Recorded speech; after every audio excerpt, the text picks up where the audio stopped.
त्रिशा एक अमीर घर की लाड़ प्यार में पली हुई लड़की है। उसका सपना था कि वो भी और बच्चों की तरह घर से बाहर निकलकर बड़े कॉलेज में जाकर पढ़े, लेकिन उसके पिता नहीं चाहते थे कि उसकी बेटी उसकी आंखों से कहीं दूर चली जाए। इसीलिए उसके पिता त्रिशा के कमरे में पहुंचकर बड़े स्पीकर में जोर जोर से गाने बजाकर नाचने गाने लगते हैं, जिसके कारण त्रिशा का इंटरव्यू कैंसिल हो जाता है। अब त्रिशा अपना मूड ठीक करने के लिए वो अपने दोस्त के घर बर्थडे पार्टी में एंजॉय करने चली जाती है और सभी लोग वहाँ आकर मौज मस्ती करने लगते हैं। लेकिन तभी बॉटल खत्म हो जाती है। तभी उनमें से एक लड़की फटाफट से बॉटल का इंतजाम कर देती है। बॉटल डिलीवर करने वाला लड़का विशाल को देखते हुए सभी लड़कियां फ्लैट हो जाती हैं कि इतने में एक लड़की बोलती है, तुम्हारी शर्ट पर कुछ लगा है। इतने में विशाल अपने बटन खोलकर अपने एप्स दिखा देता है, जिसे देखते हुए सारी लड़कियां उसकी दीवानी हो जाती हैं। तभी विशाल कहता है, बाहर पुलिस की बहुत चेकिंग चल रही है, आप बुरा न माने तो मैं कुछ देर यहाँ ठहर सकता हूँ। लड़कियां हाँ कर देती है। अब विशाल उनके साथ ही खूब मौज मस्ती और नाचने गाने लगता है और त्रिशा और विशाल में आपसी दोस्ती बढ़ जाती है। त्रिशु ओवर हो जाती है। अब उसे वॉशरूम जाना था। विशाल त्रिशु की मदद करता है। इसी बीच दोनों में फिजिकल हो जाता। अगली सुबह वो दोनों एक दूसरे कभी ना मिलने का वादा करते हैं और अपने अपने रास्ते निकल पड़ते हैं। लेकिन अब त्रिशु के ऊपर बहुत बड़ी मुसीबत आने वाली है। अब त्रिशा परेशान होकर हॉस्पिटल में चेकअप कराने के लिए जाती है तो उसे पता चलता है कि त्रिशा प्रेग्नेंट है। अब त्रिशा काफी गंभीर समस्या में फंस चुकी थी। अब वो घर आकर रोने लगती है। अब वो एक बर्थडे पार्टी में जाती है, लेकिन वहाँ पर चुपचाप बैठी रहती है और किसी से भी बात नहीं करती। पार्टी से निकलने के बाद त्रिशा कार में रोती हुई फैसला कर लेती है कि वो इस बच्चे को जन्म देगी। अब अगले दिन वो जॉगिंग कर रही होती है कि उसे याद आ जाता है कि वो तो प्रेग्नेंट है। अब वो जॉगिंग छोड़कर अपने पापा के पास आकर बैठ जाती। तभी उसके पापा त्रिशा से पूछते हैं, बेटा क्या हुआ, आज इतनी जल्दी जॉगिंग से कैसे आ गई तुम? तभी त्रिशा कहती है, पापा मुझे आपसे सीरियस बात पर डिस्कशन करनी है। उसके पापा कहते हैं, बोलो बेटा क्या हुआ? त्रिशा कहती है, पापा मैं प्रेग्नेंट हूँ। उसके पापा कहते हैं, बेटा तुम मुझसे मजाक तो नहीं कर रही? त्रिशा कहती है, नहीं मैं मजाक नहीं कर रही। उसके पापा कहते हैं, तुम प्रेग्नेंट कैसे हो सकती हो भला? कब, कहाँ और कैसे हुआ? अब त्रिशा और उसके पापा के बीच इस मैटर को लेकर काफी बहस हो जाती है। अब रात में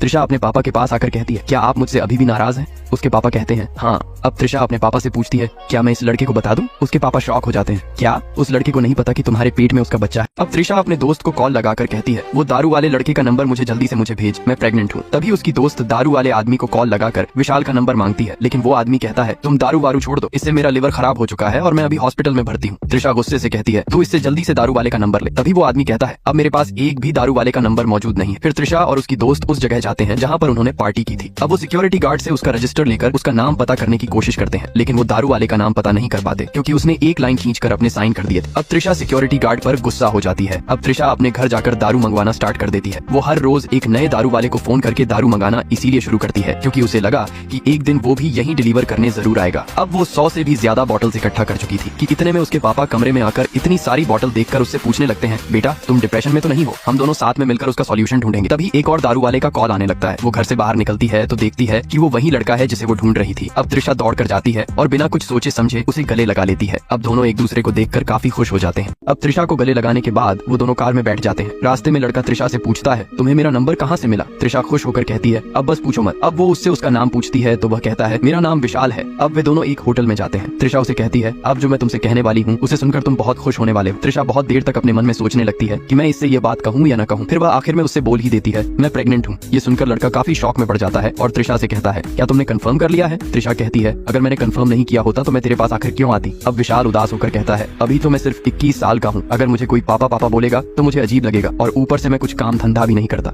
अगर मैं शादी करूंगा तो जिम्मेदारी बढ़ेगी, जिम्मेदारी बढ़ेगी तो 5 बॉटल एक्स्ट्रा बिकनी पड़ेगी। 5 बॉटल्स मतलब रिस्क ज्यादा, रिस्क ज्यादा तो मतलब पुलिस वालों के डंडे। ये सुनकर त्रिशा उसे शांत रहने को बोलती है और कहती है, तुझे कोई बोझ नहीं उठाना पड़ेगा, मैं अकेले ही सब मैनेज कर लूंगी। और एक बात और, मैं तुझसे कोई शादी वादी नहीं करने वाली क्योंकि हमारे बीच कोई मैच नहीं है। मैंने ये बात तुझे इसीलिए बताई क्योंकि ये बच्चा मेरा ही नहीं बल्कि इसका हक तेरे को भी है। अब विशाल का दिमाग काफी चकरा जाता है और वो बाहर आकर सिगरेट जलाकर कुछ देर सोचने के बाद अंदर आता है और त्रिशा से कहता है, तू जो भी मुझसे कहेगी वो मैं करने को तैयार हूँ, पर मुझे ज्यादा समझ में नहीं आता है, इसलिए जो भी तू बोलेगी वो मैं करता रहूंगा। इतना सुनकर त्रिशा खुश हो जाती है। अब अगले दिन वे अपने चेकअप करवाने के लिए हॉस्पिटल में जाते हैं। विशाल मॉनिटर में अपने बच्चे की धड़कन को सुनकर काफी खुश हो जाता है और उसके चेहरे पर अलग ही मुस्कान आ जाती है। अब वापस जाते वक्त विशाल डॉक्टर स्नेहा को पैसे देने लगता है तो त्रिशा जल्दी से उसे बाहर ले जाकर बोलती है, अबे उल्लू, पैसे रिसेप्शनिस्ट को देते हैं, डॉक्टर को नहीं। अब विशाल त्रिशा से कहता है, क्या तुमने डॉक्टर से पूछा कि हम ये दोबारा कर सकते हैं? त्रिशा उसका मजाक बनाकर हंसते हुए कार में बैठकर निकल जाती है। घर पहुंचने पर त्रिशा के पापा उस लड़के के बारे में सारी जानकारी निकाल चुके थे। अब वो त्रिशा से कहते हैं, मुझे उस लड़के से मिलना है, लेकिन त्रिशा मना कर देती है, पापा वो आपको पागल कर देगा। त्रिशा के पापा कहते हैं, बेटा तुम भी उससे दूर ही रहना, कहीं वो तुम्हें भी पागल न कर दे। लेकिन उनके पापा के जोर देने पर त्रिशा आखिर में मान ही जाती है। अब विशाल उसके पापा को उठाने में इतना जोर लगा देता है कि त्रिशा के पापा के कंधे में दर्द पनप जाता है।